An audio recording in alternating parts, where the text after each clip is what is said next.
Divas apsaimniekošanas uzņēmuma namu servisa apse mājas Pļauju ielā 4 un Vītola ielā 7/11 platības ziņā ir līdzvērtīgas, vairāk nekā 2000 kvadrātmetru. Atšķirība – pirmā minētā ir renovēts nams, otrs pēc vairāk nekā 3 gadu iedzīvotāju pretošanās ir ceļā uz to.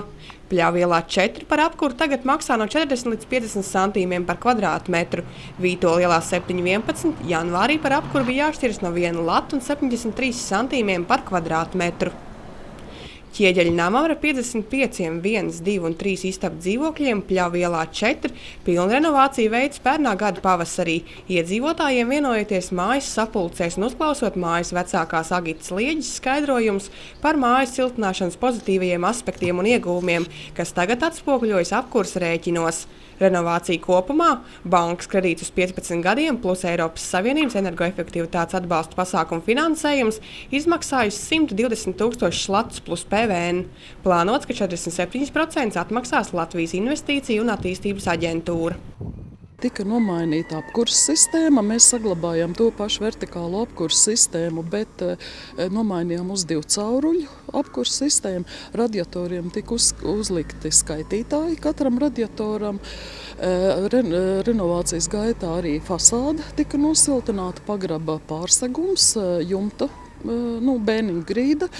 Mums puse jumta bija jau nomainīja otru pusi. Ja. Tad apkuri ir apmēram par 3 daļu lētāka. Ja.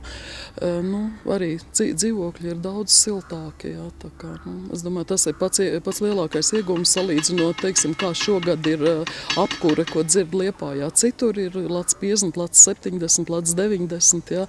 Mums vidēji ir cena apmēram robežās no 40 līdz 50 centīmiem par kvadrātmetru. Ja. Es pagājušajā gada janvārī maksāju kaut kur 57 lati, februārī pat 65, tad tagad es maksāju 15 latu.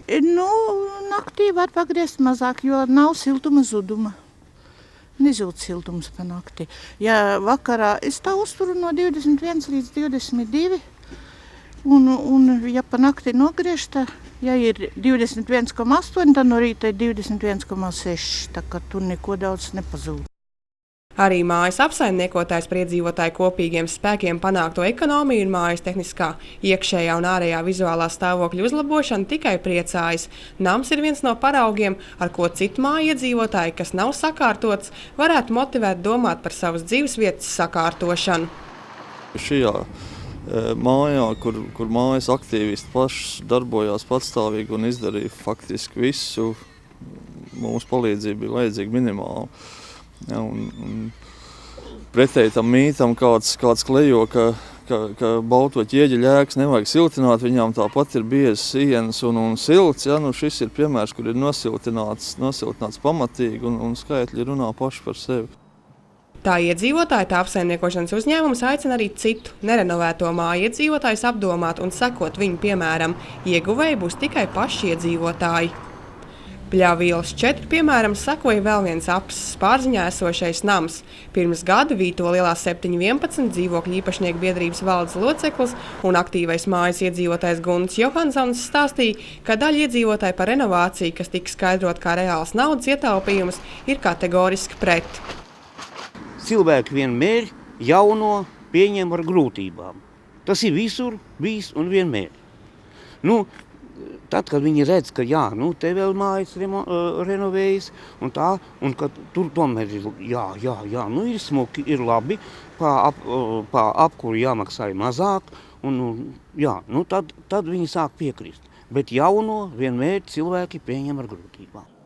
Tagad renovāciju atbalsta 2/3 mājas iedzīvotāju.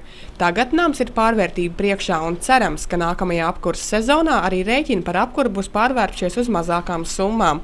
Tagad apkuru šai namā izmaksā lats 73 par kvadrātmetru. Pēc renovācijas aprēķināts, ka tad par siltumu būs jāmaksā ap 40 centīmiem par kvadrātmetru. Mājas renovācija kopumā izmaksās 187 835 latus, no kuriem 20 000 ir bankas kredīts, bet 105 000 Eiropas Savienības finansējums. Sienu siltināšana, jumts, bēniņa siltināšana, logu nomaiņa, kas jau ir nomainīti. Tos arī mēs nomainījām. Pilna apkures sistēma, pilnībā nomainīta ar horizontālā apkure ar individuālo uzskaiti. Katram dzīvoklim individuāla uzskaite, lai mums neiznāk tā, ka mums tā, kā tagad bija, ka mums nemaksātāji un mēs nekā nevaram izdarīt viņiem. Pie esošās vecās sistēmas no agro vēl, kas tur būtu jādara, lai to lietu mainītu, jo viņiem ir augšējā sadala, tātad siltums iet pa bēniņiem, būtībā varētu teikt par caurules laukā stāvu, ar veco izolāciju. Un tāpēc arī tie tarifi ir tik lieli un kaut kas kurā gadījumā būtu jādara. Ja ne pilna renovācija, tad kaut kas ar apkurses sistēmu, lai tos rēķinus samazinātu. Prieks par to, ka nevis beigās, bet beidzot tā realizācija ir sākusies. Noteicēji par savām dzīvošanas ērtībām un samaksu par tām var būt tikai iedzīvotāji, pieņemot pareizos lēmumus, piemēram, vienojoties par renovāciju.